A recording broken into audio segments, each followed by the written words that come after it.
Greetings everyone from the Australian National University here in Canberra. A warm welcome to you all. I hope you're all keeping safe and healthy during these strange times. My name is Jay and I look after international relations and partnerships here at the ANU. I'm joined today by my colleague Arthur Shu and of course our speaker for today, Professor Michael Platow. I'd like to begin by acknowledging the Ngunnawal people who are the traditional owners of the land and airways that we are broadcasting to you today from. And I pay my respects to their elders past and present. Now, please let me briefly introduce our speaker for today, Professor Michael Platow. Michael is currently a professor and a distinguished educator in the ANU Research School of Psychology. His research focuses on social psychology of leadership and social influence, justice, fairness and trust, intergroup relations, including prejudice and discrimination, and education. He has received many grants from the Australian Research Council. I won't list them here, there's too many of them. He has co-authored and edited award-winning books and has been invited to deliver many keynote and plenary addresses at conferences all over the world. As a testament to Michael's research, he has been elected as a Fellow of the Academy of Social Sciences in Australia. Michael is equally passionate about teaching as he is about his research. He has received multiple national teaching awards and has over a quarter century of experience teaching not only at universities, and it's both in Australia and overseas, but also to professionals and executives at several Australian Commonwealth departments. Michael is a past president of the Society of Australasian Social Psychologists and the International Society for Justice Research, and he's also a former associate editor of the international journal Social Psychology and Personality Science. So without further ado, I'll now hand over to Professor Michael Platow to tell us more about how leadership is a group process. Over to you, Michael. Well, thank you, Jay. That was very generous of you. And thank you, everyone, for being here. Welcome. I'm sorry we can't all be together in person, but it's nice that we can all be together over the internet. I think some of my students at Southwest University may be present, so I'll just say hello to all of you who might be out there in the audience. I'll go ahead and share my screen and start the lecture. Now, the first thing I want to say is that I'm a psychologist. I'm a social psychologist, as Jay said. And so today I'm going to give you a psychological and in particular a social psychological analysis of leadership. So there's lots of ideas and theories and books and notions about leaders and leadership. I'm sure you have notions yourself. I'm sure you've read books yourself and had classes and so on, and maybe been in leadership roles as well. And it's massive literature. And so and I'm not going to touch on a lot of it. What I'm going to do is put forward a set of ideas that my colleagues and I have been working on over the past 10, 20 years about the social psychology of leadership. So with that, I begin with this notion or this claim, which is in the title, that there's no leadership if no one follows. Okay, if no one's following you, it doesn't matter what your title is, you're just not leading. To us, it's that simple. And with that, we analyze the psychology and the social psychology of leadership through an understanding of group processes. And in fact, for us, leadership is necessarily a group process. And that's the claim I'm going to make, and I'll try to persuade you that I'm right. So let's begin with my claim. Leadership is a group process. And this simple assumption can be understood by the even simpler observation that I've already made, that the absence of followers indicates a clear absence of leadership, right? So an individual, you, me, somebody else, your boss, your teachers, whatever, whomever, an individual can enact all the right behaviors derived from the multitude of leadership lists currently available on the internet and books and so on. A person can have all the right personality characteristics that real empirical work identifies as related to aspects of erstwhile or otherwise leaders' successes. You can have all those individual attributes, but again, Even if you've got all those, if no one's following you, you're simply not leading. Okay, so again, I think in some ways it's really a simple notion, but in other ways it's not. People say, well, I'm doing all the right things, so I'm the leader. It's just that those bad group members, those other people, they're not following. There's something wrong with them. Well, no, you're not leading even if you have all those things, if no one's following you. That's the claim. So it's all about followership. So the critical component of engaging followers points to the critical component of social influence. All right. No analysis of leadership is complete. No analysis of leadership will be conceptually and functionally successful without a proper analysis of social influence. Why? Because we need to engage others and we need to influence others to follow us. That's what leadership is about. So for us, leadership is the process, not the person.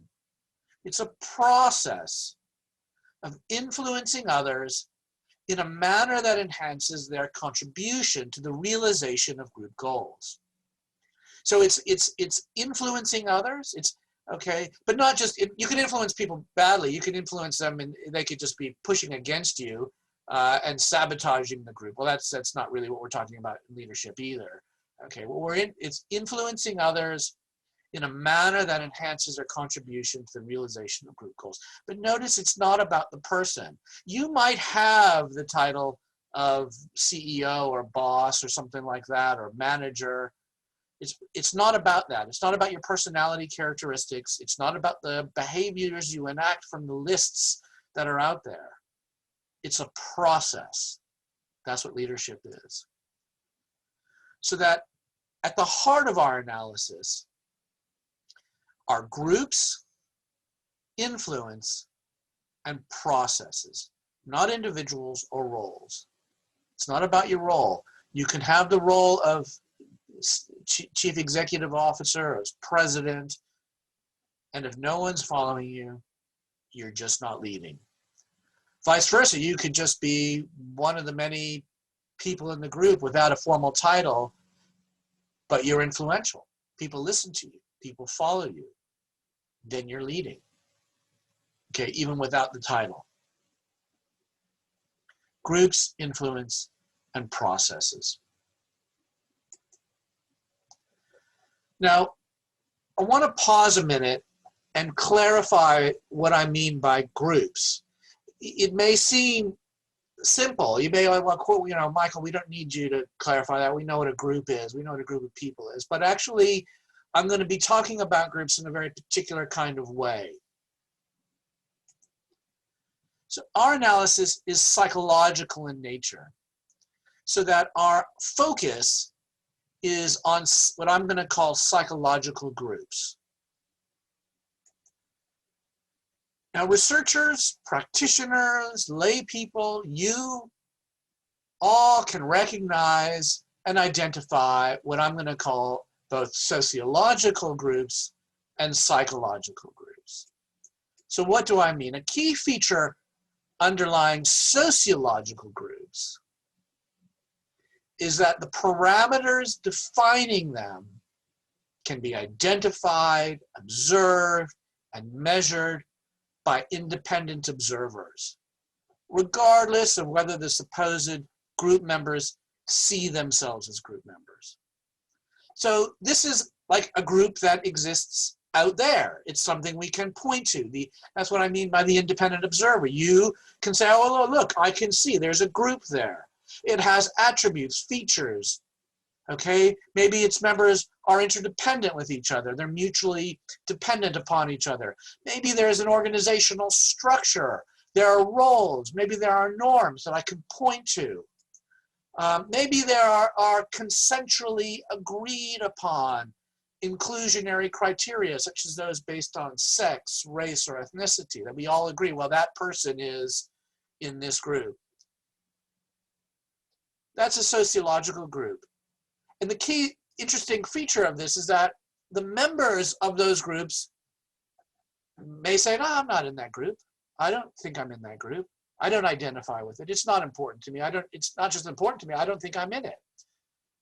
Even though we can look to them on the outside and say, well, actually, according to these structure, these roles, this, the structure of the interdependence, or some inclusionary criteria that we impose, you're in it. So a sociological group is a group that people are in. Okay, which is probably what your image of a group is. But I'm going to contrast that with a psychological group.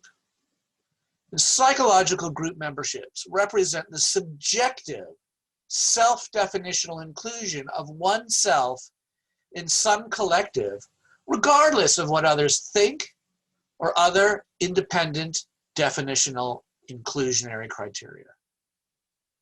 Okay, it doesn't matter if somebody is formally in or out of the psychological group. What matters is that the person self-defines as a group member. So the first kind of group, the sociological group, is a group that kind of has these objective, if you will, independent definitional criteria, and people are in the group or out of it according to those criteria. And a psychological group is how we subjectively understand ourselves. We say, I'm in it, or I'm not in it. And the interesting thing is, it may or may not be true in an objective sense. What's true is that we believe it. Okay, I think I'm this, I identify with these people, I feel a part of this group. And why is that important? Well, it's important from a psychological perspective because it's this subjective group membership, the group in the person rather than the person in the group, that is actually most likely to affect people's behaviors. Okay, if I believe I'm a member of the group, it doesn't matter whether I'm in or not. If I believe I'm a member of it, then I'll be influenced by the norms. I'll adhere to the customs. I'll feel good when it succeeds. I'll feel bad when it doesn't. I will be in the group in the sense that I see myself as a member of that group. And this becomes critical because outside observers and practitioners can and often do get this wrong. Let me give you an example. You work, anybody have a job or you're employed and you get these communications, letters, emails from your boss, from the manager, from the CEO that says something like, my fellow employees, right? Fellow employees, colleagues. You ever have a feeling, a subjective feeling where you think, we're not in this together. I know objectively I'm in the group. I know objectively that I'm in this company. I'm working for this business. I get my paycheck. I know it. I come here every day, but I certainly don't feel a part of it. This is just a job. I don't really care about it. It's not us all together. It's you management, you bosses, you high power people, and the rest of us workers. And if you have the role of a president or a manager or a CEO and you get that wrong, if you believe that the only thing that matters is the sociological group, then everything I'm going to say in the rest of this lecture will fail because you will have failed to understand people's subjective group memberships, and you have failed to have capitalized on the power that's held in those subjective group memberships. That's what we're going to talk about for the rest of the lecture. So I'm going to talk about these subjective psychological group memberships. So my claims thus far is that leadership is a group process. And as a corollary, leadership is a psychological group process. All right, so I'm speaking about a very specific kind of understanding of groups. And the second thesis is really there is no leadership if no one follows, right? And so that leadership is all about social influence. Okay. So what I'm going to do is present to you some research that focuses on social influence. Now, I'm only going to present, I think it's only 4 studies I'm going to present. I could present 8, 10, probably 20, lots more I can present. There's a lot of evidence out there. This is just an introduction. Now, these studies that I'm going to present were not originally designed to study leadership. They were designed to study social influence. So I'm not going to be pointing to a leader or in a role or something like that. But remember that you need influence to engage people to follow. So influence is fundamental to leadership. So even though these studies weren't designed as leadership studies, they are ultimately informative of leadership processes.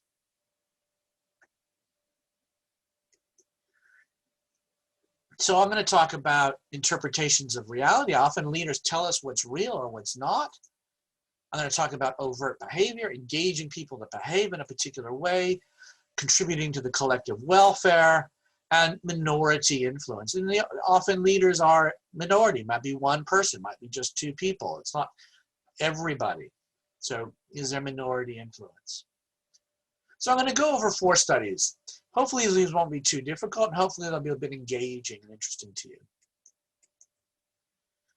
So the first one I'm going to talk about interpretations of reality. Hopefully you can see this graph that I put up here. This is a study that my students and I did some years ago, and it was on pain. So how do we ethically cause pain to people in a laboratory? Well, what we did is we asked subjects to come into the laboratory and stick their hand in a bucket of ice water as close to 0 degrees as possible to keep it in there as long as possible until it hurts. And it does hurt after a while, and that's the pain. So the subject comes into the lab, he or she puts his hand or hand in the bucket of ice water, and in the other hand, we measure galvanic skin response. That's here, galvanic skin response, which is a physiological measure of arousal, okay? So we get this physiological measure of arousal. The subject has experience in this pain setting, takes her hand out, and the experimenter then says, oh, and kind of lies, says, oh, I've run out of paper towels, I've got to leave the room and go get some more. Experimenter leaves the room, and another subject comes in. Now the other subject's really an actor. And the other subject says, oh, are you a science major? See here, science major? I'm a science major too. Okay, now it turns out that in the study, all the subjects were really studying science. So when the actor says, I'm a science major, well, they're saying, look, I'm in the same group as you. Or the actor says, oh, you're a science major, I'm arts. So we're in a different, now, I agree, are these trivial groups? Does it really matter? Well, probably not, but that's what we did. So you get a communication, you encounter an actor who is a member of your group or a member of another group, or there's a control condition where there's no actor. You just sit there and wait until the experimenter comes back. Now in these two conditions here, these in-group and these out-group communication conditions, the actor always says exactly the same thing. The actor reassures the real subject. That's this interpretation of reality. The actor says, the second trial is much easier. Now the thing is, the subjects really know what this feels like. They've already had experience firsthand. Second time is much easier. The actor leaves, the experimenter comes back, the subject puts his hand or her hand in the bucket of ice water, measures GSR the second time. And what I'm going to present to you are the outcomes of that. Now, the key thing to notice, forget the positive and negative. The key thing to notice is that more positive numbers mean more physiologically aroused, or the lower the numbers, the more physiologically calm. So who can calm these people the most in this known pain setting? Well, here are the numbers, and you can see very clearly that people are physiologically the calmest when they're reassured by a member of their own group. If they're reassured by a member of another group, even if the reassurance is exactly the same, in fact, the actor was the same, okay, no, and it's no different from not being reassured at all. These two red bars don't differ from each other. So in-group social influence can actually reassure you and engage you to be physiologically calmer in a known pain setting. In-group social influence, your own group. What about overt behavior? Well, here's another study that my students and I did a few years back. In this one, we brought people in. They listened to a stand-up comedian telling some jokes. Really, the comedian wasn't a comedian. It was just one of my students' boyfriends who was recorded telling jokes. And we had a recording of that man doing jokes and another recording of the exact same recording, but my students and I laughed. You know when you're watching TV and they have, comedy shows and there's always a laugh track in the background of people laughing? Well, why do they have that? That's a social influence attempt. That's an attempt to get you to think something's funny, even if it's not. So that's what we were testing. So people hear either jokes with laughter or jokes with no laughter.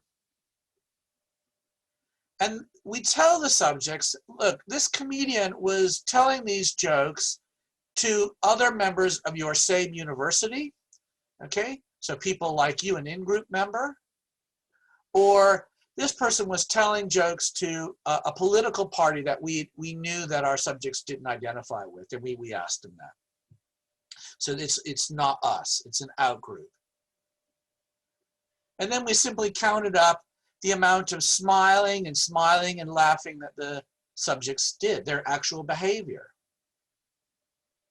So if you just look here, first, if it's an out-group, it doesn't matter whether you hear laughter is a red bar or no laughter, you're not smiling and laughing very much.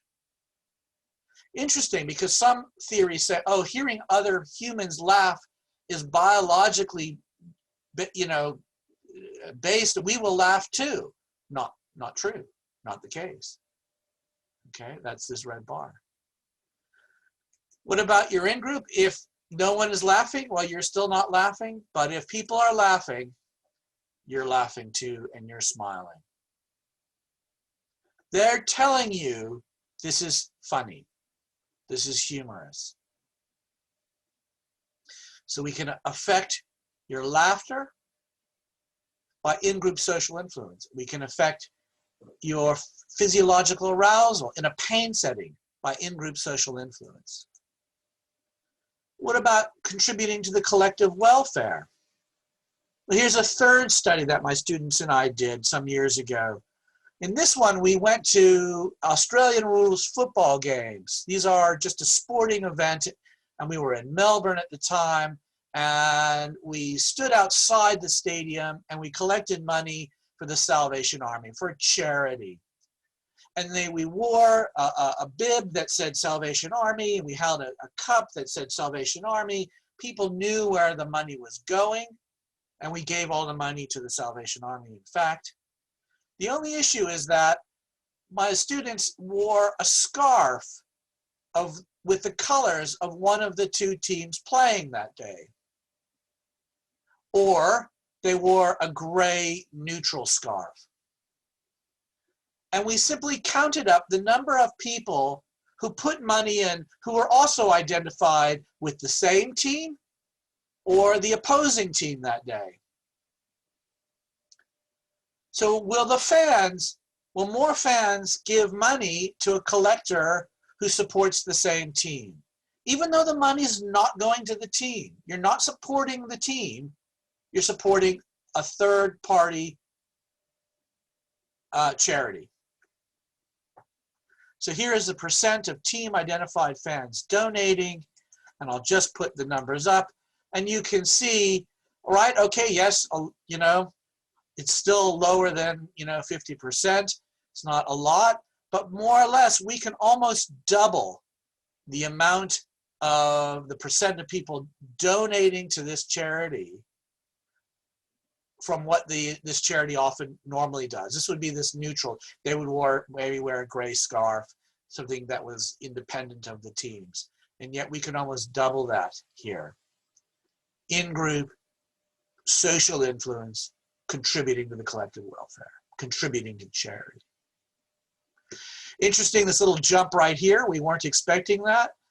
We suspect, although we don't know, that people who were giving here thought, well, you know, at least somebody with the opposing team is still a sport fan, is still engaging in the game. We don't know. The next study for you guys to do. And the final influence study that I want to present today is minority influence. And this was, I didn't do this study. This is in the literature.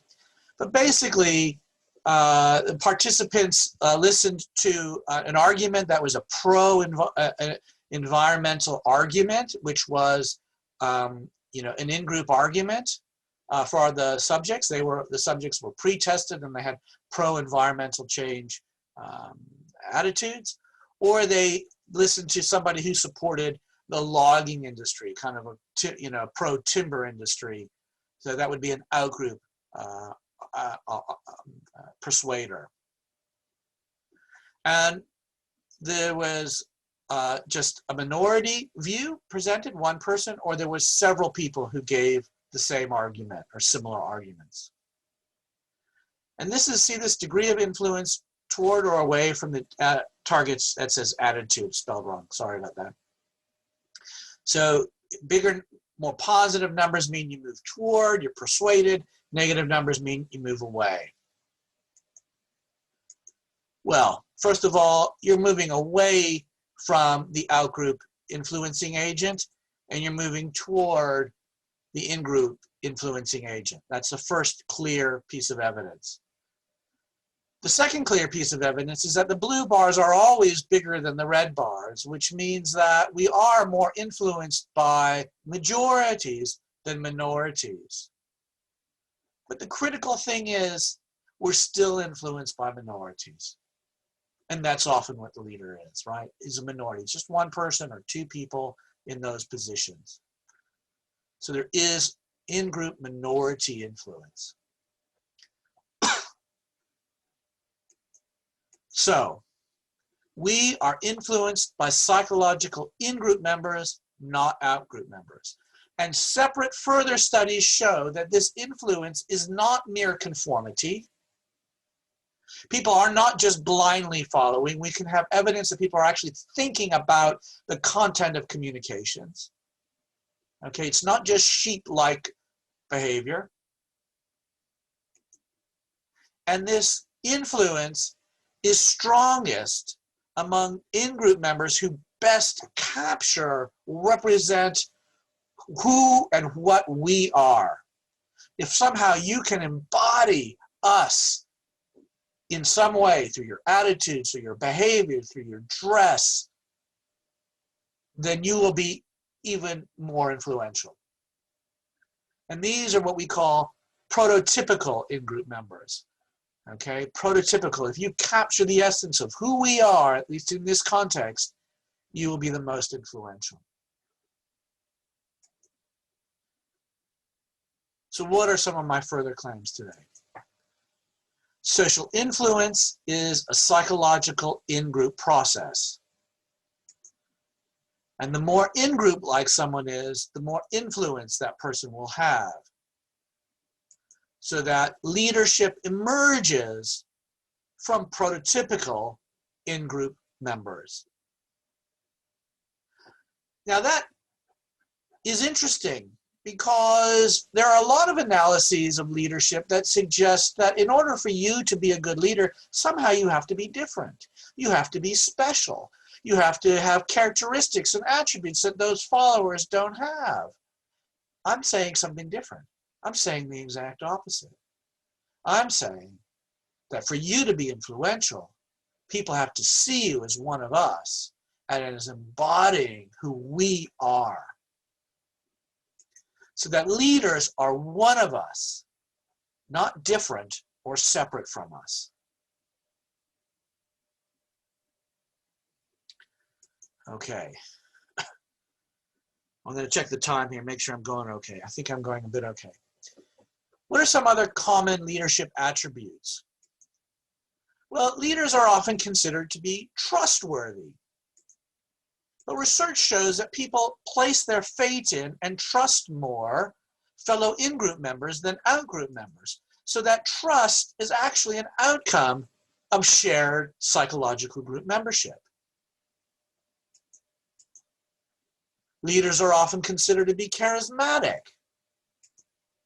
But research shows that people attribute greater levels of charisma to in-group prototypical group members than in-group non-prototypical group members.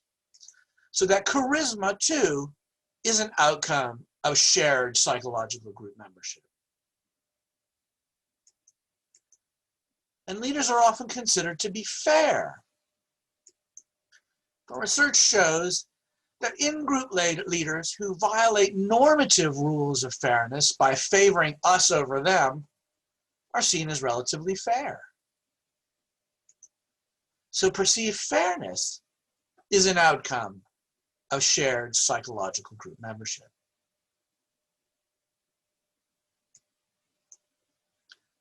So my next claim then is that stereotypical leader attributes, trustworthiness, charisma, fairness, are outcomes of shared psychological group membership. Interesting.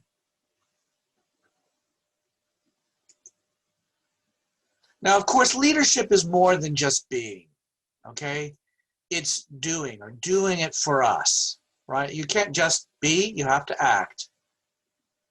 Group members are seen as showing leadership to a greater extent when their supposed motivation for action is based on promoting the collective welfare than promoting their own personal welfare, right? If they've got to do it for us, not for themselves, then we will see them as showing leadership. This occurs even if the actual act, the behavior itself, is identical in both instances.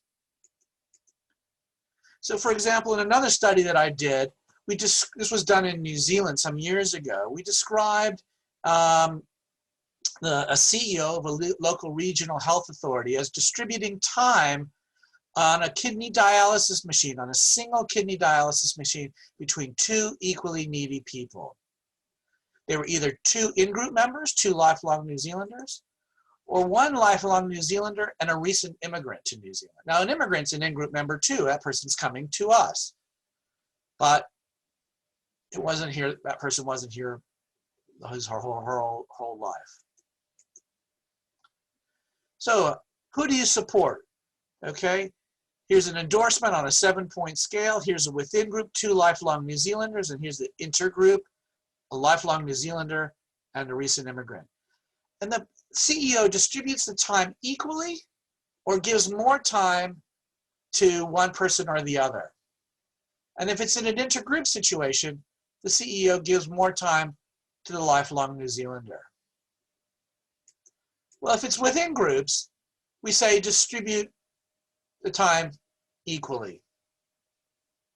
But if it's between groups, we say no, give us more than them. So, first of all, this blue bar here in the intergroup setting is unfair. But unfair favoring us. And we had a separate measure of social influence, and although the pattern is very, very small, it is the same way. You can see it's very similar pattern where people are influenced more by a fair than an unfair person within the group, but by an unfair in-group favoring person over a fair person in an intergroup setting.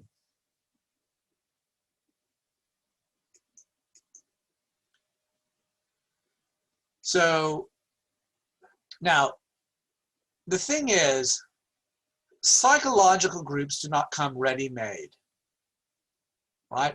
We need to, leaders, define us and bring people in, include people in us.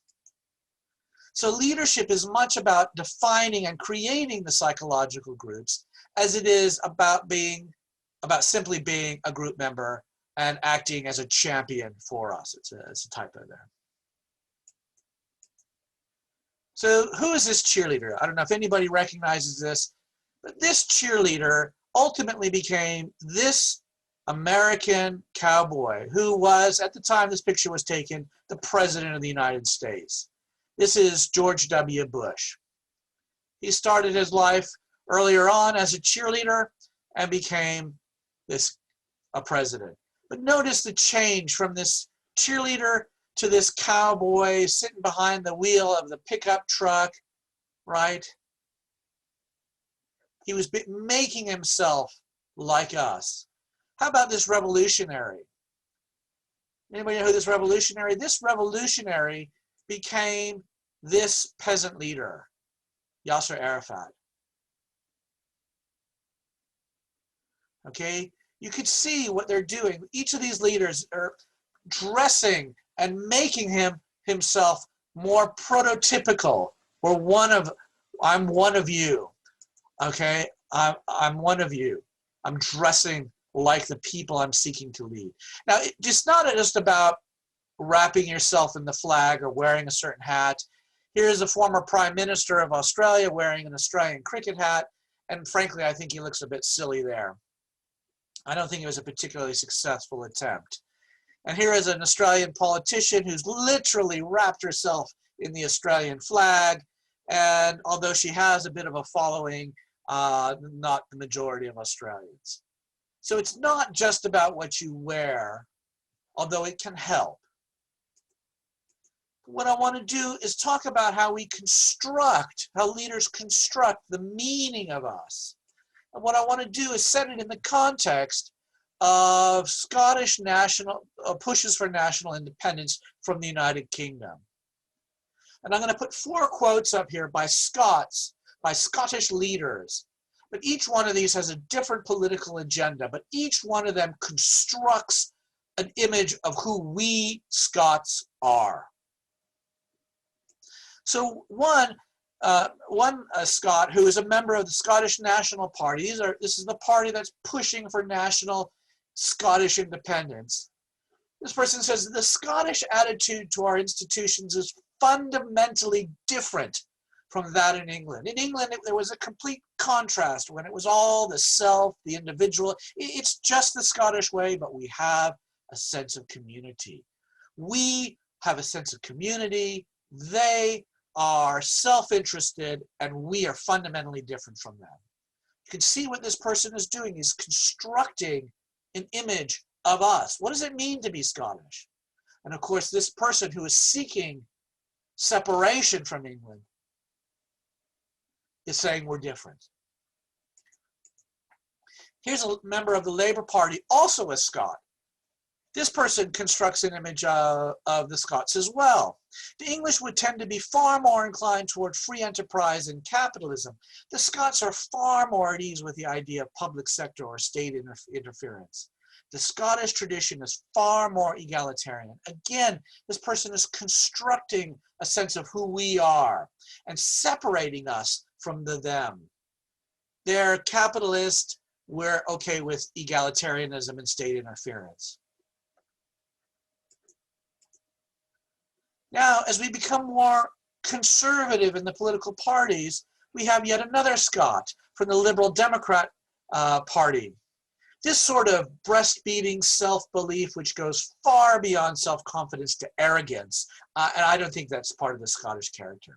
There is a robustness, but it's not arrogant, and that's where I think nationalism fails to understand properly the nature of the Scottish character, where nationalism fails to understand properly. So those people who want to separate from England, they don't understand who we are, what it means to be one of us. They're all wrong. We're not arrogant. And finally, the most conservative a member of the Conservative Party in England and in the United Kingdom. This was a Scot. This person says, I think Scots are recognized as being a strong-willed nation, people who are steadfast. And when we make up our mind, we'll go and do something and do it properly. We are a nation who believe in paying our way in the world.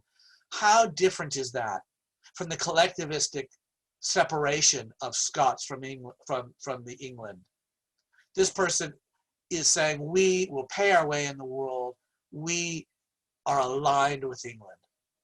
You can see in each case, these people are rhetorically constructing the meaning of us and trying to place themselves and their political party as the most prototypical to garner the most influence to be the leader of the Scots one way or another.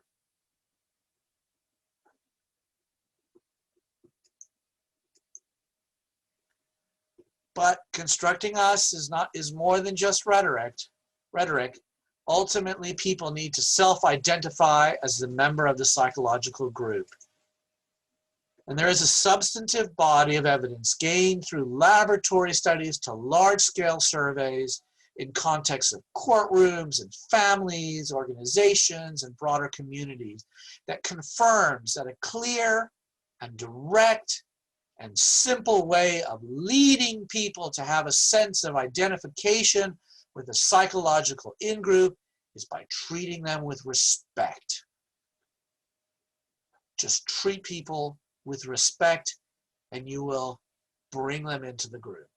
Give them voice. Let them have a say. Listen to their views. This respect entails treating people politely and affording them opportunities to voice their views in matters relevant to them, particularly to their status as in-group members. So today's final claims are that leadership is about doing it for us. Leaders engage in identity advancement. They support us.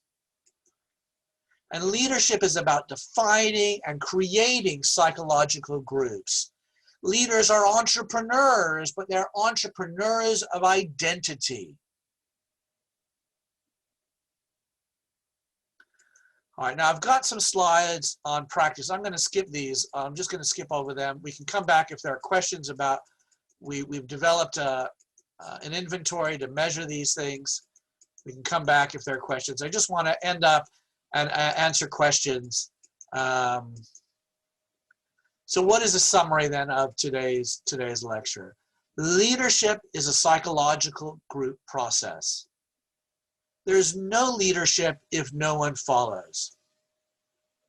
Social influence then is a psychological in-group process.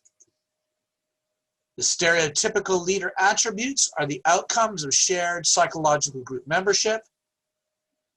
Leadership is about doing it for us, and leadership is about defining and creating psychological in-groups. Okay, with that, I will stop and see if there are questions that people would like to ask. So I can click on Q&A, I think, and see what I've got here. I'll just move the questions to the side. If you could say a person defines a leader psychologically, then leadership is not a subjective thing. Or how can you defend that the leadership is independent of a person's behavior or appearance in a psychological group? So I'm not sure exactly what you're asking, but let me clarify. I did not say that a person defines the leadership psychologically. What I said is that I'm focusing on psychological group memberships. I subjectively see myself as a member of this group. Look, here's the case.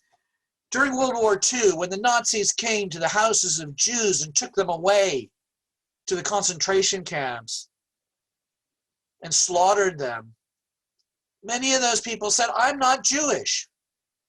I'm Christian. My parents were Christian. My grandparents were Christian. Only one grandfather was Jewish. I don't subjectively identify. But the Nazis came and said, here is this objective, independent criteria that we are imposing, and we're saying you're in. So you've got two differences, an external people saying you're in, and the subjective experience of I'm not in.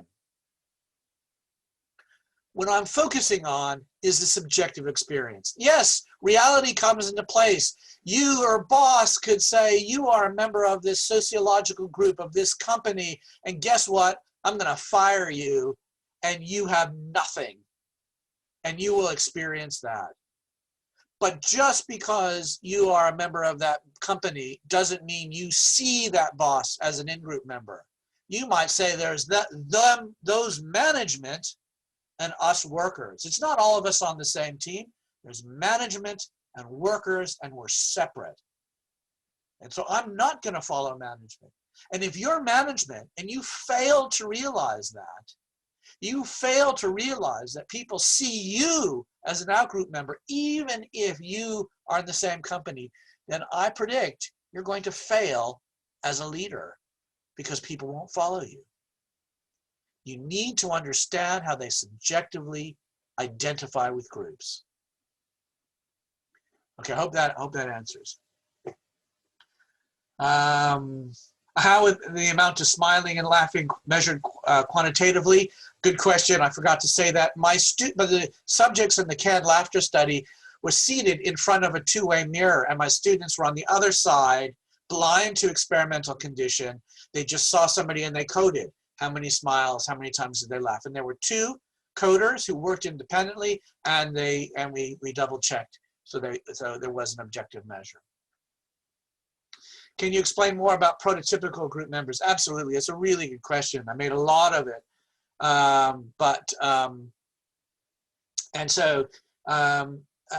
So prototypicality is a concept that is a psychological representation that we would have that kind of summarizes the group. Okay, the thing is, it's not the average group member and it's not the typical group member. It's a sense of who we are in context. So sometimes it's the average of who we are, how similar we are or somebody is to everybody else in the group, and how different they are from another group. So it's us relative to them. Okay, and it could be based on attributes, it could be based on behaviors. Okay, so what would be a prototypical lecturer, university lecturer? Well, it would be along maybe stereotypical attributes. But here's something. Here's a good explanation. It changes with context. So I might say, well, what is a prototypical psychology student?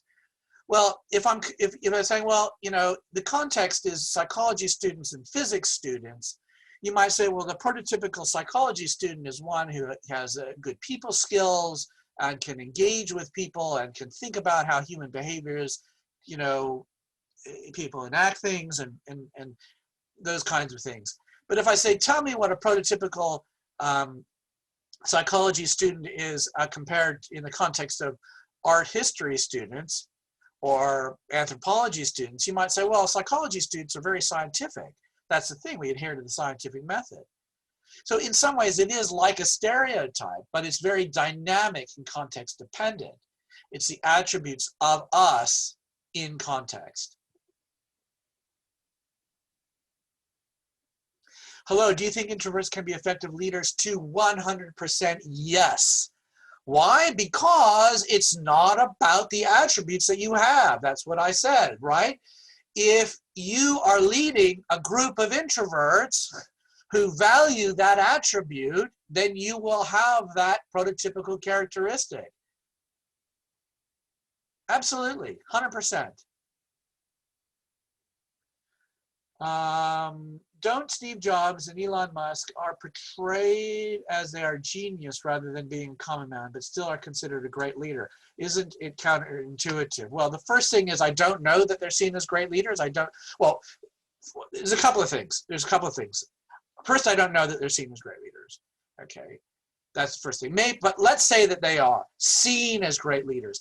What do we mean by that? Okay, what do you mean by I see you as a great leader? The key is, will you follow? Will you do what they say? Will you be influenced? That's the first thing. That's okay. So if the answer is yes, you will be influenced, then we need to deconstruct what the psychological group is. Okay. But if you say, oh, look, those people have great leadership attributes, if you say they're seen as great leaders, you need to deconstruct what you mean by that. You're saying, well, they have leadership attributes. They make decisions well. They are trustworthy. They're charismatic. Well, that's fine, but it's unclear whether people are following.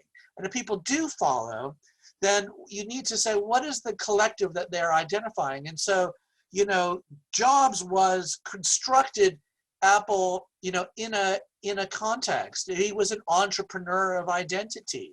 It was, I don't know a lot about Steve Jobs' biography, so I have to, but I lived through that time period, okay, before there was Apple and after there was Apple and after there was Steve Jobs. And,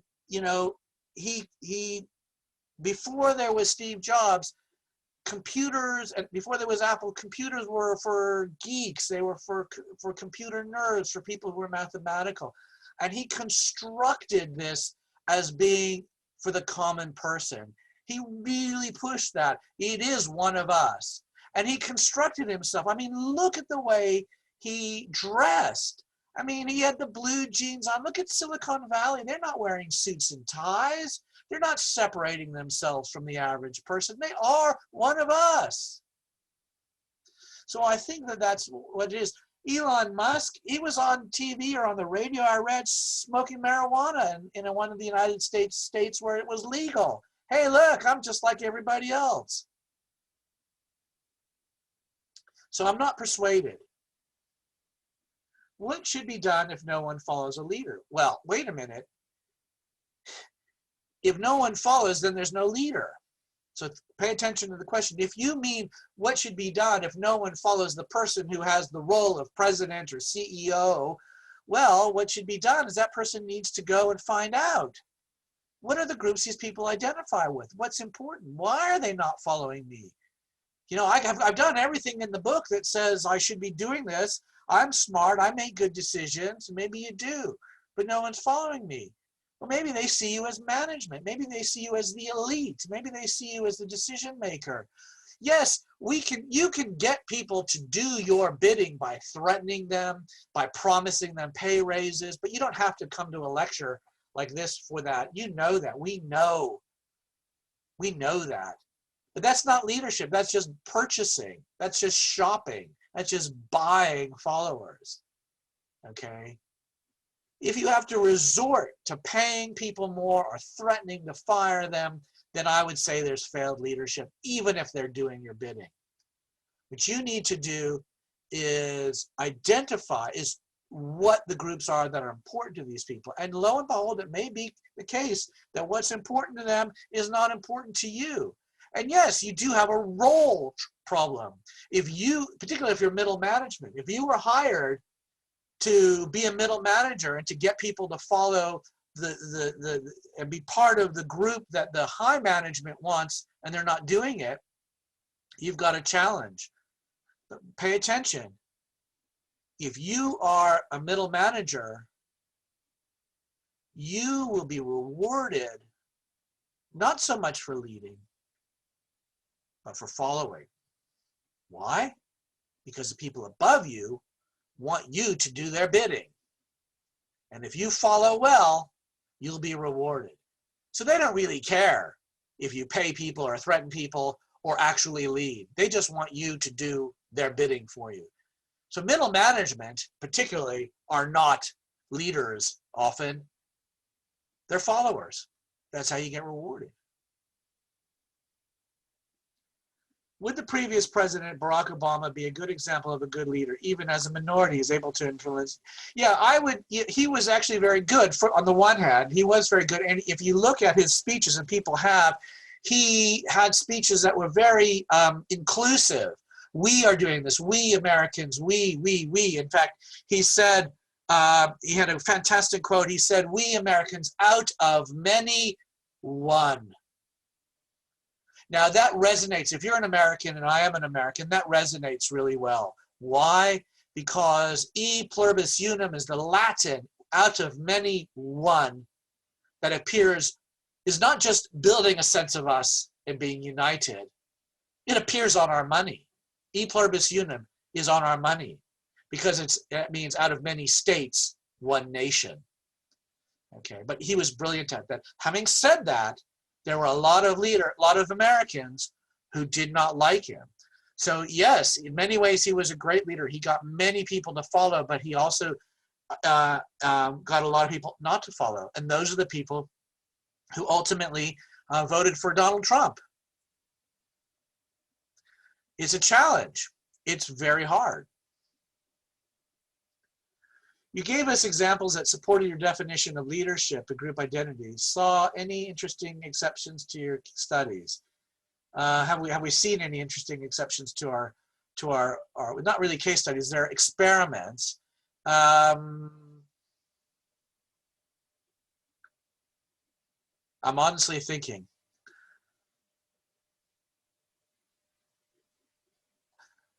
Look, I haven't collected any data. The biggest criticism, I think, of our analysis is the personality analysis. There is research that shows that people with certain kinds of personality are rated as good leaders and may even have independent criteria that, like, the organization or the group succeeds well. And so you say, people with these personality characteristics are good leaders. I do have a critique of that. I think that what those personality characteristics are doing in those studies is saying these are the attributes that somebody needs to fulfill the role that this person is in. So there's like when you apply for a job, there's a role description. You got to be able to do this and you got to be able to do that. And if you look at those personality characteristics, a person is fulfilling the role. So it's really a redescription of the role than a characterization of leadership as I've defined it. But I think that the personality work is probably where the biggest challenges will come in, even though I personally think it's wrong. Are there any difference between men and women in leadership? Okay, very good question. Look, women can and do make just as good leaders as men. The problem that women face is that they're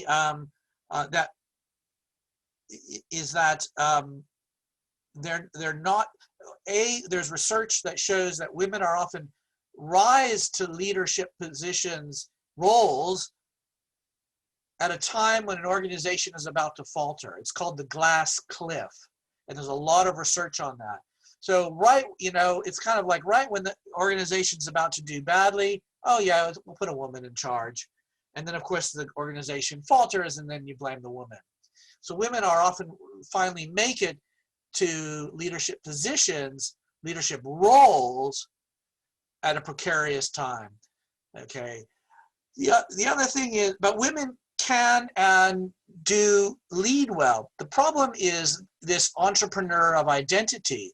It's the fact that men and women have a priori stereotypes about men and women than their abilities and capabilities and attributes. And those can become problematic. Just as, like the previous question, we have stereotypes of people of different ethnic backgrounds and different races and different cultures. And those interfere with this entrepreneur of identity thing, because we see them maybe not as one of us, but as on a separate group dimension. So members of any minority group or any group that isn't white males in Australia and America, or in a similar category of groups in other countries, are going to face the same problems because people walk into the setting with an expectation that they're not one of us. So these people have to work in other ways to construct this shared identity. But of course, women are fantastic leaders. They can lead, and people will follow.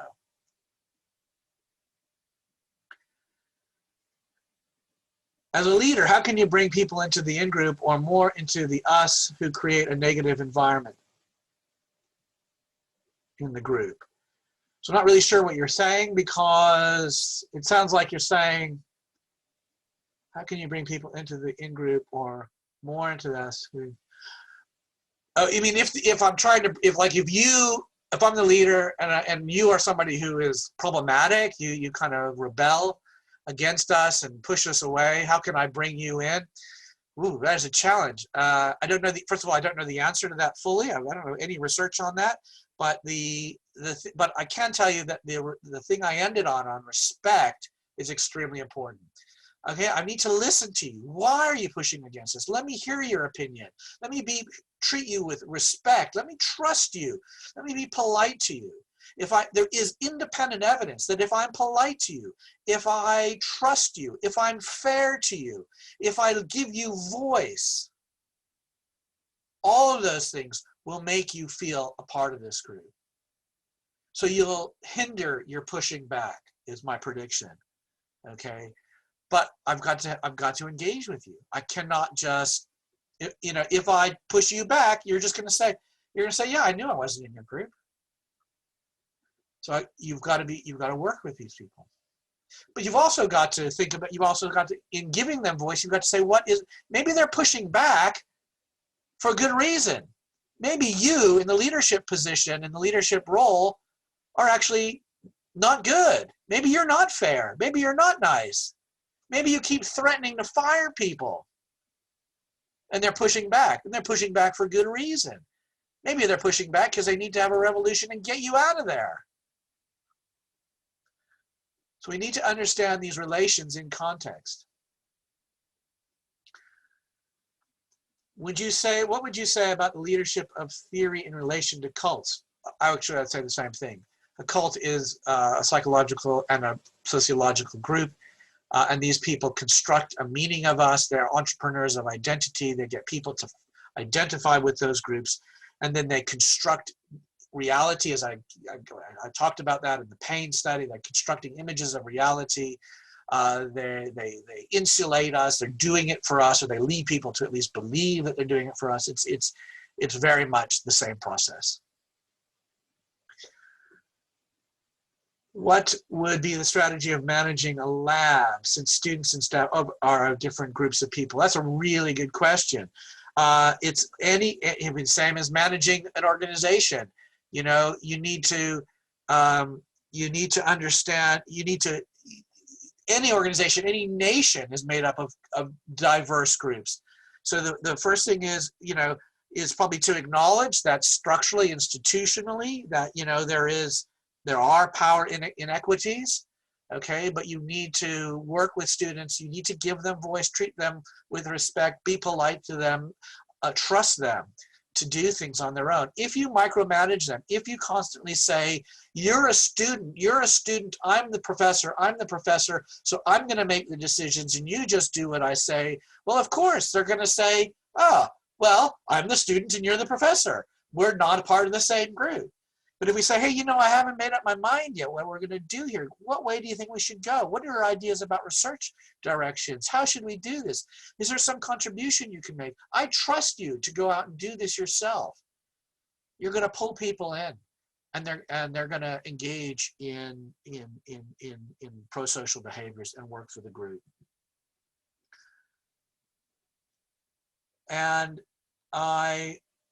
unfortunately, I'm going to have to end. I think I might answer one other question, and I'm going to have to stop. I'm sorry. Good evening, Professor. I'm a PhD scholar from India. I do have a question that, how can we measure leadership's participation without the individual role action doing it for us? So it doesn't. So the doing it for us was like supporting us over them. So how can we measure? Actually, like it does lead me to go back. You asked how do we measure things? That's the whole thing that I skipped. We've created an inventory.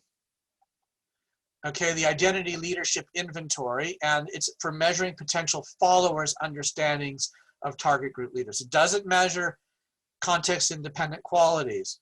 So, and it measures perceptions of prototypicality, identity advancement, entrepreneurship, and a fourth dimension that I didn't talk about, making us matter.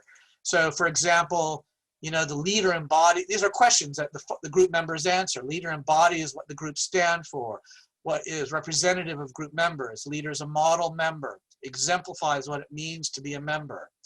Okay, doing it for us, this is what you asked about. The leader promotes the interests of the members, acts as a champion for us, stands up for us. And when the leader acts, he or she has the group's interests at heart. And the third dimension, crafting a sense of us. The leader makes people feel as if they're part of the group, creates a sense of cohesion, it develops an understanding, and shapes members' perceptions. All of these are available in an article published. You can get these, and I'll just scroll all the way to the end again. And that is this right here. This paper, 2014, Steffens et al. In Leadership Quarterly, and you can get that inventory.